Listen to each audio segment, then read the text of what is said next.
everybody like held their breath. And Everybody got in position. It's It's probably taking it now, though. Probably now, but it was a lovely picture. You all did great. Whatever. We try. It's hard to pose when you don't know when you're supposed to pose. All right. So welcome everyone on TikTok. If you could please give me a heads up that you can see me and hear me okay, that would be really helpful. We don't want to go ahead and get started with service until we know that we're in good shape here with the technology. Thank you so much. All right, wonderful. And I can't see how YouTube looks, so I'm going to ask for the same thing. If you guys tuning in here through YouTube could please give me a thumbs up that you can hear and see me all right. That would be really helpful. And as soon as we get that go ahead, we're going to get into service tonight. All right, thank you on YouTube. So welcome everybody. This is Roots Revival Interfaith. This is our Sunday service. We have summer hours right now. So every Sunday, 9 p.m. Eastern, we're going to be offering service here on YouTube at Ask Ivy, on TikTok at Ask Ivy. And if you guys don't have time to watch the full service, you can tune in later. These will go up into the playlist under Roots Revival Interfaith on YouTube or anywhere that you receive a podcast. If you guys can't hear me very well on TikTok, get off of there and go over to YouTube at Ask Ivy. I also want to invite you guys. We are an interactive church. So if you want to post your questions, your comments on today's sermon, as well as your prayer and healing requests, we will be getting to those a bit later. So at Roots Revival, we are focused on the three truths. That's numerology, astrology, and intuitive intelligence. Intuitive intelligence breaking down to psychic, mediumistic, and empathic abilities. We believe that if you invest learning in the lost language of these three wisdoms of the universe, they will support you. They will lead and guide you, help you to stay on path, and ultimately heal and give healing out to others around you. Now, this week, our sermon is on being tested. So today we're talking about, am I being tested, and walking the walk. Okay, we have with us Reverend Paul Casey, Healing Arts, taking your questions and dealing with technology. How are you, Paul? Thank you. How are you? I'm good. We have Reverend Christina Del Rey, our astrologer. How are you, Christina? Excellent. Okay, good. And we have Reverend Danny Johnson, our numerologist. How are you, Danny? I'm great. I'm happy to be here. Good. All right, wonderful. So let's talk about this, okay?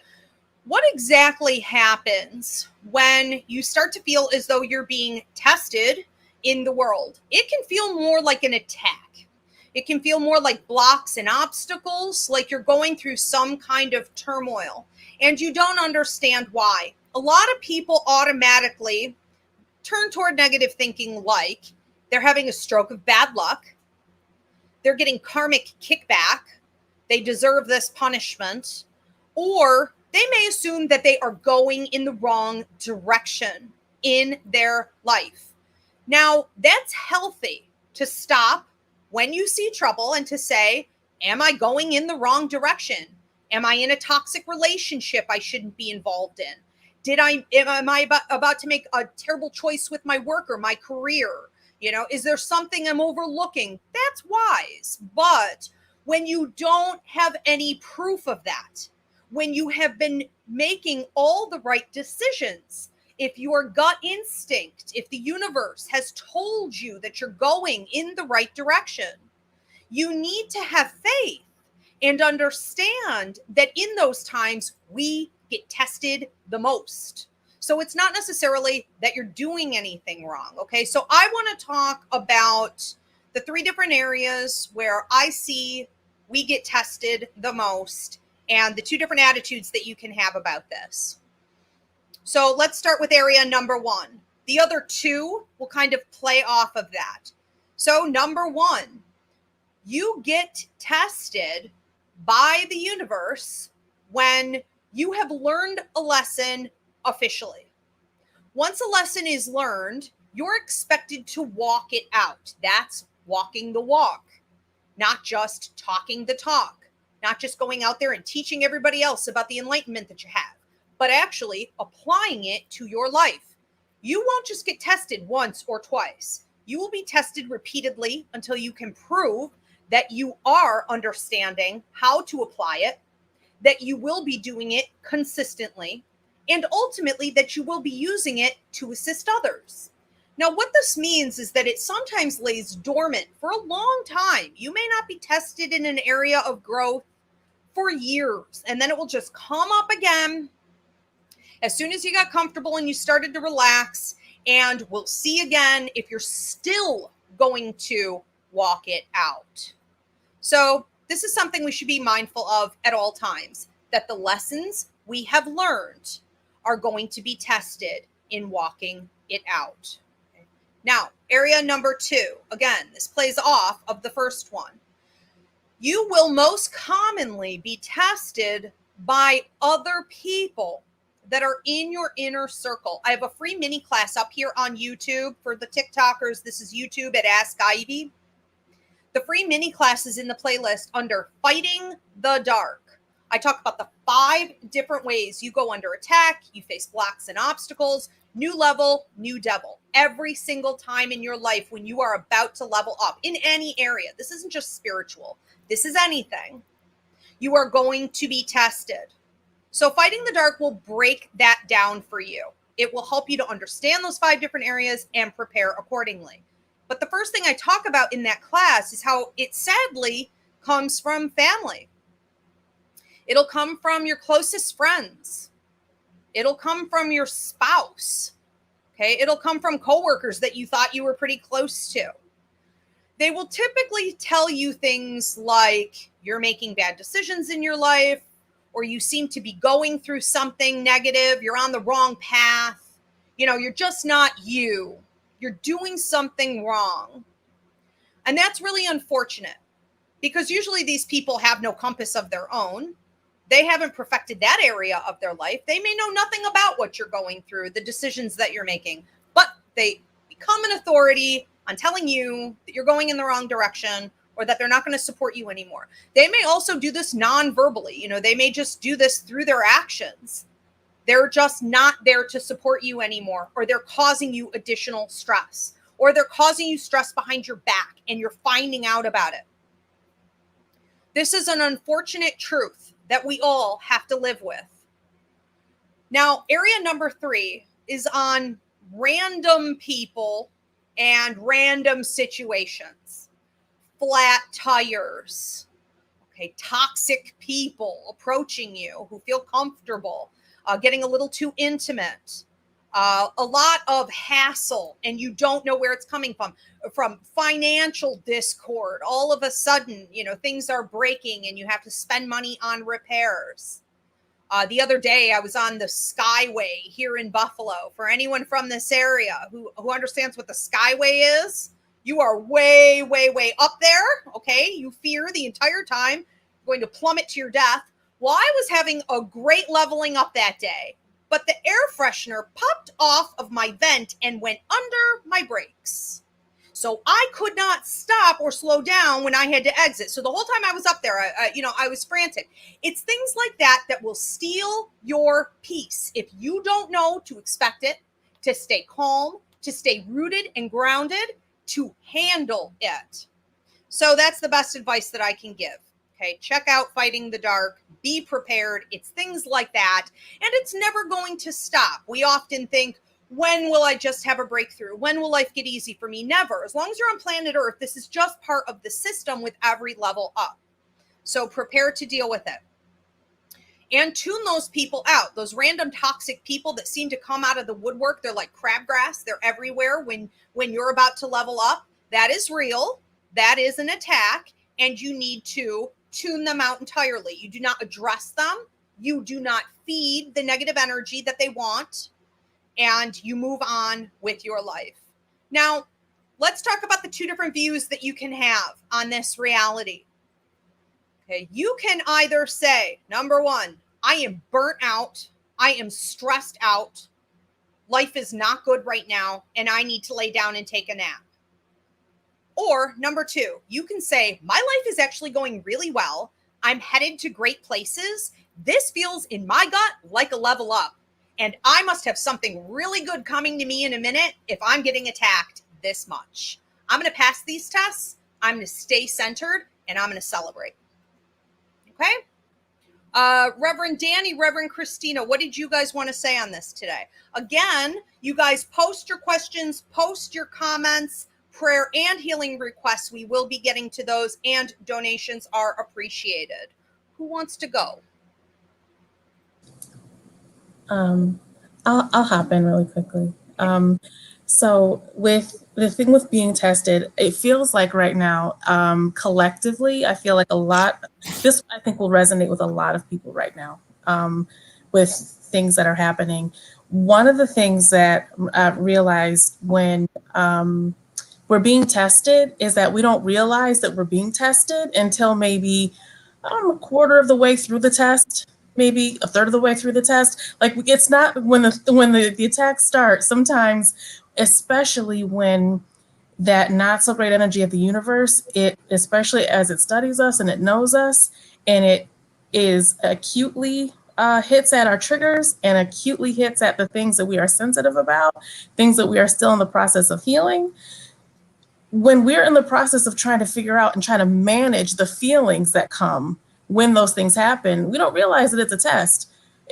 So it's like in that moment, it's like, okay, let me stay in control. Let me stay mindful and present. And then a quarter of the way in, it's just, oh, wait, this is a test. Okay, all right. So it's just, and it's those first few moments of the test are so critically important, because those are the moments when the lessons about, and I so appreciate you saying about, us putting the lessons to the test, because that is when the mindfulness is so important. And that's when staying cognizant of our feelings and remembering that feelings come and go, not to react to the feelings that come up. And remembering that, as that not so great energy, it plans its time in some really acute ways. It's really important when we are in the midst of a test that, and especially when we are feeling things back to back, especially, that we don't respond in ways that we will later regret.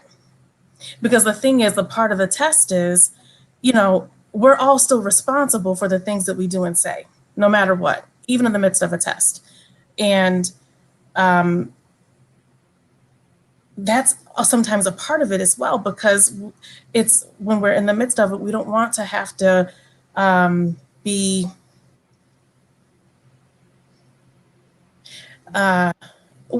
don't want what is the great things that are coming for us to be affected by the way that we might react in the midst of that particular test. And it's a wow phenomena, because it is, by the time like we are cognitively ready to recognize, okay, this is a thing, it's just, we could potentially, especially at moments when we're vulnerable. The thing with tests, we're realizing as well, is that when we're being tested, managing our feelings, recognizing what's going on, staying level, that takes energy, and that can be a bit exhausting. So by the time we're done trying to stay level and trying to not allow for our feelings and our emotions during the time of a test to get the best of us, we then get tired. And in your video, Fighting the Dark, both your video from a few years ago and the most recent one, when we're tired, that's when we're vulnerable. So it's like we're being tested. We have to manage our feelings, manage our emotions, manage all this stuff to make sure that we pass the test. Then we're haggard and tired because we've been tested. And then once we're tired, we then have to stay even more vigilant that the not so great stuff catches us off guard. It's a cycle. It really is. So it's like the thing of getting through it. It is just, it's patience. It is breathing through it. It's taking it literally one day at a time, sometimes an hour at a time. But the thing is remembering, though, that we are still responsible for our what we say, what we do. It is our reactions to the test. we're responsible for them. We're responsible for passing the test as well as the long-lasting impact of the things, our reactions to the test. And in it, you're right. Sometimes the tests, especially as we are about to level up, they really target at the relationships that we value the most. They really, I mean, it's like, and that's uncanny. It's just like, oh, you really value this person. Let's do this. Yeah. Let's do something. And the thing is, and that's where it's like managing our feelings and emotions are so important, because it's just that by the end of the test, we don't want to like potentially harm a relationship or relationships that we really treasure. And that can be, none of us deserve that. So the effort and the work that's needed and necessary in order for us to pass those tests and make it through them successfully is worth it. And I think a lot of people back out because of what you just said. A lot of people don't get the blessings, have the prosperity, get to ever enjoy that level up. Because when the relationships closest to us get attacked, we will say, but this person is in my heart. And if there's some kind of discord happening right now, I don't want to see the truth. I would rather shut down everything I'm doing in my life right now and just cripple myself just to stop. Nobody wants to rock the boat, especially when it comes to their relationships. And so we stifle ourselves and we don't even realize that we're doing it. All we know is that whatever we were up to in our lives needs to stop. Everything should halt and we should go into hiding, and it's almost like this, hibernation mode. And we do that a lot to preserve those relationships. And I'm glad you brought that up, because another aspect, another perspective, right, we could take in all of this is when you level up, people that should not be going with you, every time the bus stops, somebody's got to get off, okay? People that cannot go with you up to that next level have to get off the bus. They have to be removed. And that's okay. We need to embrace that is part of the growth process. But how, Reverend Danny said, when you are reactionary, you're coming from a place of ego, fear, control. While you're being tested, you could destroy positive relationships. And so we really need to pull away from everything that we're doing. When you're going through a testing period, it's okay to delegate more. It's okay to remove whatever responsibilities you have that don't necessarily need you at that time. Create space for you to deal with the exhaustion level, because there is no kind of exhaustion like mental, emotional exhaustion. So take care of you more during that time. So true. Reverend Christina, what were you going to say? So, a little side note on the astrology, and I'm sure Ivy had no idea, but this Leo new moon is really all about leveling up. So, really perfect timing. So today we had the new moon, and it was also the Lion's Gate, which is really just an alignment of a fixed star and the Earth, but it's known for an upgrade. And Leo is all about the heart chakra. And this new moon is squaring Uranus. So whatever you're releasing out of your life, whatever structure is not working anymore, you have to have the courage and the bravery. And that's also Leo too, is, Leo's work, like your sun sign, you work your whole life to become your sun sign. So, we step into our courage and we step into our bravery. So whatever you're starting on this new moon, make sure that you write down your intentions. I did right before this show. And, make sure that you are, leveling up. You're getting ready to level up. So there will be blocks. So there's, this is like the perfect timing. When I look at, am I being tested? It really is kind of saying, like, can you weather the storm? Because there will be a storm. And, there's all kinds of things, like, there's temptations, like, there's temptations to tell people off. There's temptations to follow, the distractions that you're talking about. But it all boils down to will. And if you use your will, to resist the temptation and you use your will to weather the storm, that's when the benefits come later down the road. It's like, like Saturn, right? He's like, okay, there's going to be a storm and it's going to kind of suck. But if you do the work that you are supposed to do, then the rewards come later. If you don't do the work that Saturn wants you to do, you're going to get just what you put in. You're going to get the same thing out, because that's what Saturn's all about, putting the same thing, whatever you put in, you get out. So, if you say, nope, I'm going to stay the course, I can think of many times in my life, like maybe this one time when I was like miserable at work, but I knew I had to stay and get through it because I knew it was the job for me.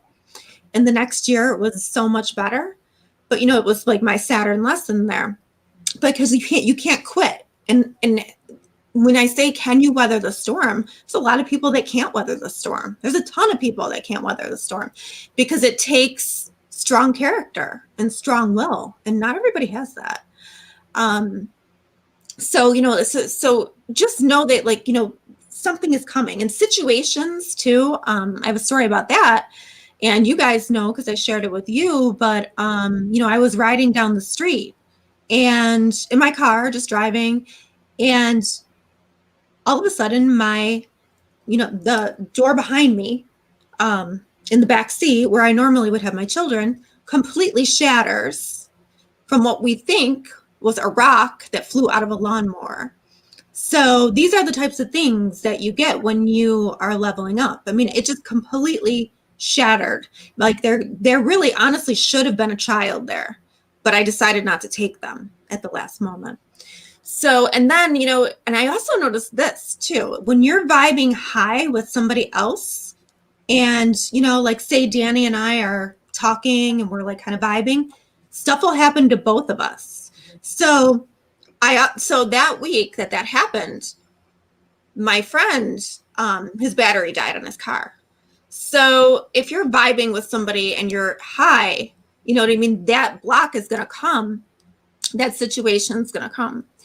And like we talked about, like how you can get so burnt out and you get tired, and that's really where meditation comes in, because you have to strengthen your will, you have to higher your vibration. What I've noticed in the past month is if I really work to keep my vibration high, I do so much better. So it's almost like I have to go meditate. Even if I'm just sitting somewhere, you know what I mean, like quietly, so that I can raise my vibration. And then once I raise the vibration, it just, life seems a little bit better and I can deal a little bit better. So these are things I'm kind of experimenting with right now, just to kind of see how, because I like to have a strategy of how to deal with things. So I don't go in blind. So that's my strategy right now. I'm just kind of playing with it, but it's been working. So, and then what happens, let's say, what happens if you don't level up? Let's say you give up, right? You're not going to go through with it. You're just going to quit, take a nap, just succumb to it. Well, then you plateau and you get into a cycle and you get stuck, and it's very difficult to get out. And then you become complacent, and then your life starts to suck and you don't know why. You can't get out of it. And it's like circling. The only way out, we have to constantly change ourselves. If we want to hit a new level, like think of athletes, right? They don't go to the gym once a week. You know what I mean? Like if they want to accelerate themselves, they know what they have to do. They have to watch their diet. They have to use their will to level up their game. So we have to be like athletes. We have to use our will to start applying the lesson that we are learning, even in those hard times, so that it becomes a part of us. It's like we have to become a new person. We have to become, like, if you're trying to level up, you are not the person that you were. You are a new person. So that new person, that's the person that's got to, step up and do things that make yourself uncomfortable. And nobody wants to do that. That's the problem. Nobody wants to do that because it's so much easier to be comfortable, but it's not happier. It's just easier. Mars is our will. Uranus is our freedom. know your placements. And, like, if you don't listen to that inner voice and you keep ignoring this, and I am living proof, your life will just crash around you and it'll force you anyway. So you might as well do it before that happens. And you make it so much harder if you resist. Like, it's just, do the work, do what makes you uncomfortable. I had a student call me on my birthday, and he's very uncomfortable doing anything that he is not good at. Okay. This is his comfort zone. And he said, Miss P, I signed up for sports and recreation at ECC or something like that. And I was like, okay, well, it's going to be uncomfortable, but that's okay. It's supposed to be.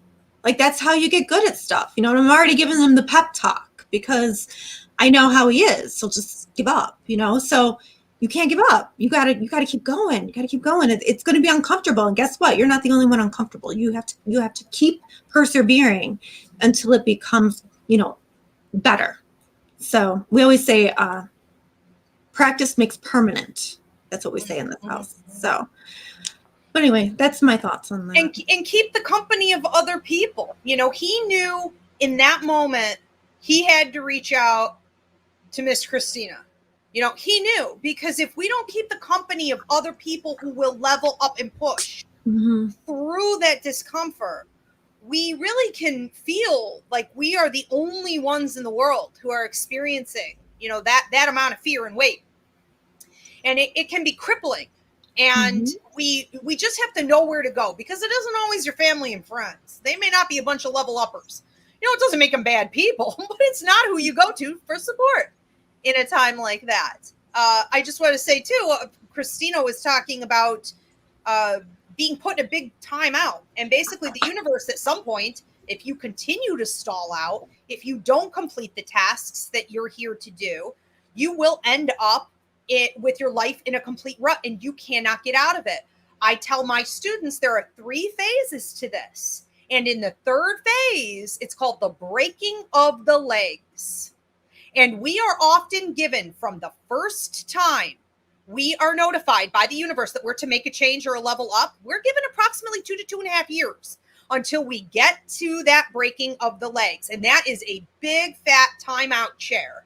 And good luck climbing your way out of that pit. So it's just not worth it to even get there. Just go with your intuition and know what you're supposed to do. I also wanted to point out that when we aren't finishing what we're supposed to do, a big warning sign is that you feel detached from yourself. You feel detached from spirit. You feel detached from the passion in your life. You don't know what's wrong. You're just kind of numb. I think a lot of people walking around with anxiety and depression, and, they've just got this disposition of humdrum. A lot of it is this. Look at what you were supposed to finish in your life. Get back on track and see if it doesn't lighten up.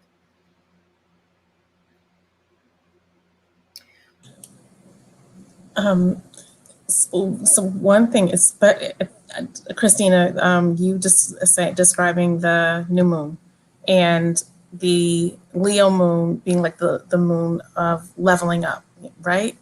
Yeah. That makes so much sense. Thank you for sharing that. You always kind of make the world make sense through the astrology, because so the thing with, we've discussed how the ancestors and the angels, they send numbers, how there's just certain moments when we look at the clock, we look at the microwave, there are just certain numbers that appear often or that reappear. And the number 22 has kept coming up. And so 11 and 22 in numerology are master numbers. Those are numbers that just have a bit more energetic charge. And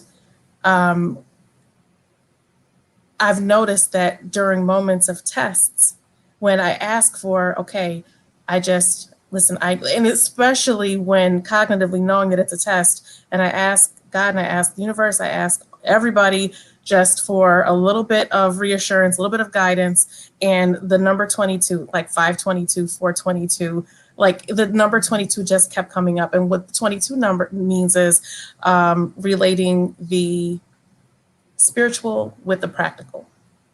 And so we have these, and Ivy, you were describing these lessons that we understand, but until we apply them, they're very ethereal and they're very, like we know them and we know them to be true, but then it is the practical.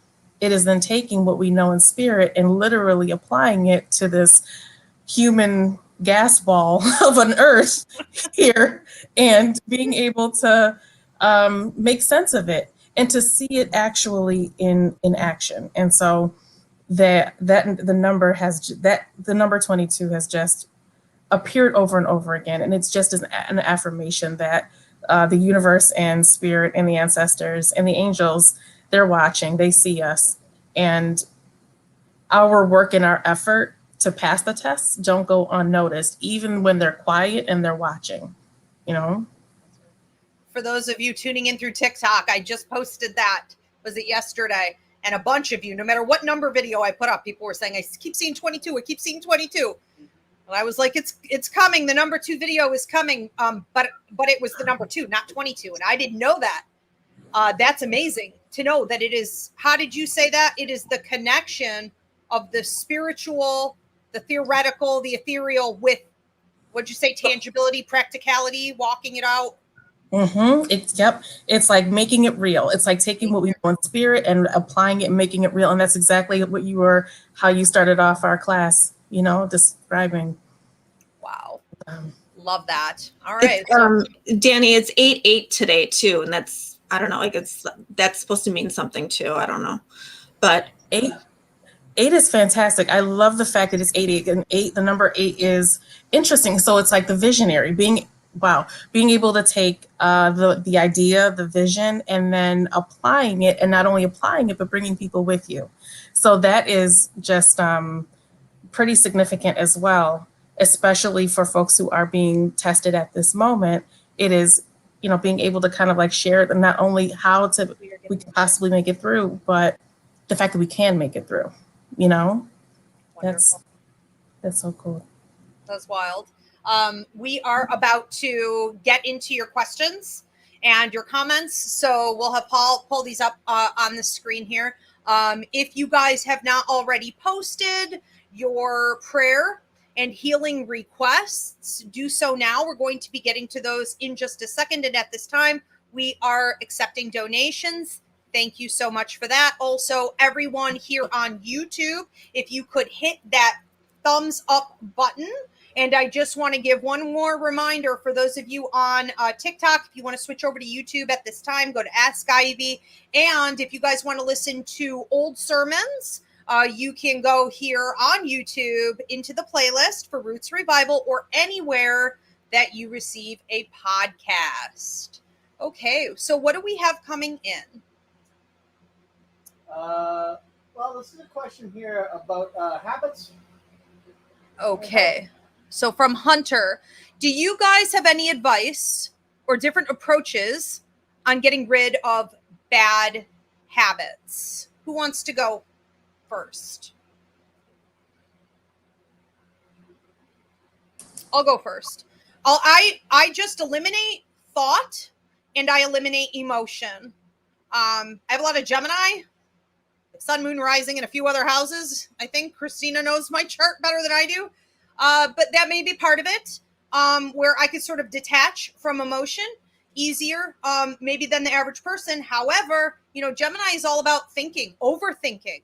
And so even when I can detach from my emotion, I still really struggle with overthinking. For the love of God, like, when do I catch a break on this? And I have learned that to change my habits, I have to almost really disassociate with myself, but it's not myself.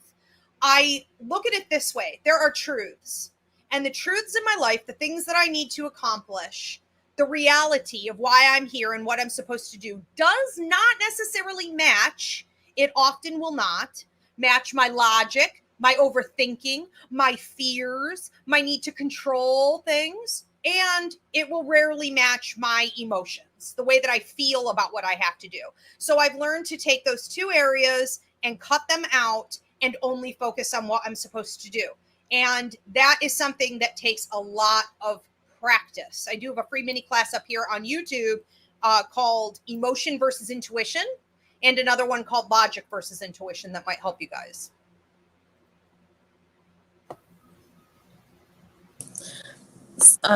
In terms of breaking bad habits and developing new habits, one thing that I do is kind of similarly to how Reverend Ivy described. I envision the benefit of creating the new habit. So I kind of think about, okay, so what is that new habit that I'd like to develop? And I think about and envision, because like in terms of kind of with manifestation, sometimes it is about like literally envisioning what it will feel like to be in that space once something materializes, and envisioning how it will feel to actually be in that space. And so by envisioning and thinking, this is how my life will be affected. These are the changes that will occur in my life when I do this. And I kind of do a cost and benefit. Is the benefit of creating this new habit worth the uncomfortability of doing it? And that's just the way to start it. Then it takes some practice. And I love when Christina said practice makes permanent, because then it's the practicing of it and sometimes getting it right, sometimes not so right, but still trying. So that's how I get started with trying to create a new habit. Yeah, I mean, it takes a lot of will, practice, like you said, and maybe like replacement behavior too. So that and then like Danny said, envisioning it so that you can see each part of your day. How is that going to go? Like, when is your will going to be tested the most? So you have to think about how you might handle that, and you're going to envision it. I would ask my spirit guides for help. I would be thankful before it even happens. So whatever outcome you're hoping for, I would go into a meditation. I would be thankful before it happens. I would, it depends on what you're doing, but I would create some kind of positive affirmation, being grateful, and then I would try to raise the vibration in my heart, trying to get it to be true ahead of breaking the actual habit. The high vibration and the confirmation in a meditation. So, bad habits are not easy, but especially if it has to do with your health or something like that, you have to think like, I'm so healthy now, and I'm so grateful for my health. And, you have to kind of put that out there, and you have to raise your vibration, and that's a lot of work. This is not easy stuff. The alternative is to just keep doing it. But what is the outcome going to be from that? So you have to, your mind and heart kind of have to match. That's right. And it's not easy to just fail either. People are like, oh, it's easier. No, it's not. It's not easy to sit still. That's an unbearable feeling in itself. It really is better to just do the work. And it's like, you only have to do the work in front of you, not all of it, not years and years worth of it, just what's in front of you at that time. Don't look too far ahead. Task at hand. Did we have another one? Yeah, this is about, since it's not in the statement itself, it's the detached feeling that you spoke about. Okay. So this is from Shauna. I have a close friend with that detached feeling we were talking about earlier, with that feeling now, and her doctor is putting her on meds for that. She isn't one that even would start there, which without really stepping where I shouldn't. How does one help? It's not your business, so I would be very careful. People are super touchy about mental health. And once someone is given a diagnosis, even if it's like utterly wrong and way off base, they may hold on to that with a vengeance. And they do not appreciate, now that they have an answer, they see it as relief. And so I would be very careful treading there. I would offer her an opportunity to see this video, other free mini classes, speak about what your perception is when you went through that. And it's sort of like you're just putting a line out there, but you're not trying to override the diagnoses, because it is, again, it's touchy, and we also don't know what other elements you may not understand.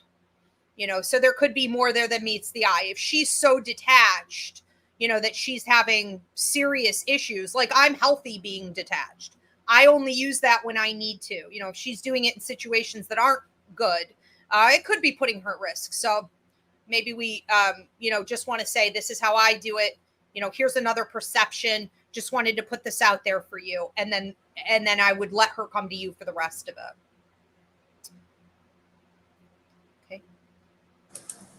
I wholeheartedly agree, Ivy. It's sometimes when you describe how important it is to know what is our work versus other people's work, and just want to be careful not to allow allow herself to be brought into something that it might take a minute to have to pull back out of once she's engaged in that way. I usually ask people, I'm like, oh, I've been listening to this thing and it's been really good. Or, like, you can look at this and I'll send it to you. And then I kind of just send them something. And if they watch it, they watch it. If they don't, they don't. But, I tried. So you can't really tell people, it's all in the right timing. Everybody comes to their realizations on their own. And just you got there first, and you can extend the olive branch, but then it's up to them. Well, and what Paul can put in the comments here for us, if you will, Paul, is a couple different topics that we did here at church and that I did in the mini classes here on YouTube. So we have the war on intuition, and we have psychology, therapy, and spirituality, how they're intertwined. These are free classes that you could pass along to people who you think are in a similar situation where they've been misdiagnosed and it's actually their awakening or their intuition, and how we've been colonized and institutionalized, and we are fighting up against systems that profit off of us being sick when we're actually intuitive. So those can help a lot too. And that way you didn't say it. You just put it on us. Do we have another question? Yes. This is from Alex. From Alex. As an empath, how can I not absorb negative energy around me? We have a training for this. It's called Empathic Awareness. Go to the website. Paul will put this in the comments, please. Thank you. And that will teach you. It's a 2-hour training on what empathic ability is, what the 4 different levels are, and how you can protect yourself along the way. Do we have another one? Okay, do we have prayer and healing requests? Okay, so we at this time are going to get to the prayer and healing requests. Now, we don't have any coming in. So if you guys want to post over the course of the week, or if you're watching this through a download later on, we do check these and we will continue to pray over you. In the meantime, Reverend Christina, Reverend Danny, and I will, offer up some prayers and over a general prayer over, our entire service, those tuning in for the service at this time. Holy Spirit, we thank you for being with us. We thank you for always guiding us and helping us to understand what it is that you're instructing us to do in a language that we can understand. I pray over everyone tuning in tonight and listening to this in the future, that they receive some extra blessings and that they can have their own personal leveling up in communication with you, understanding that you have their best interest in mind, understanding that you are living within them, that you are the intuition in their gut, in their higher mind, their third eye. You channel through them all the time, letting them know what is for their highest and best good. Help people tuning in here to trust that more than they ever have, and to tune out all of the negative influences around them. Help them to tune out and to tune in. Did you guys want to add anything to this? I'd just like to add, would love to lift up prayers for anyone who might be struggling with self-acceptance in any way. Pray that you know that you are meant to be here. You were everything about your existence and presence here on this earth, in this world, was divinely ordered. And pray that you continue to just take one step at a time and keep moving forward. And just remember the words of Harriet Tubman. When you hear the dogs coming, keep going. You just got to keep going. Don't give up. Amen. Okay. All right, everybody. Thanks so much for tuning in. Always lovely to have you guys here. We will be back next Sunday. We are still on summer hours. I am not embracing the back to school and the pumpkin spice and the apple cinnamon anything at this point. We are staying at 9 o'clock for as long as we possibly can. So we'll see you back here on YouTube and TikTok at Ask Ivy. Again, if you want to listen to previous services anywhere that you receive a podcast or here in the playlist. Thank you, Reverend Danny, Reverend Christina, Reverend Paul. Okay, have a great night, everybody. Have a great week. You too. Thank you.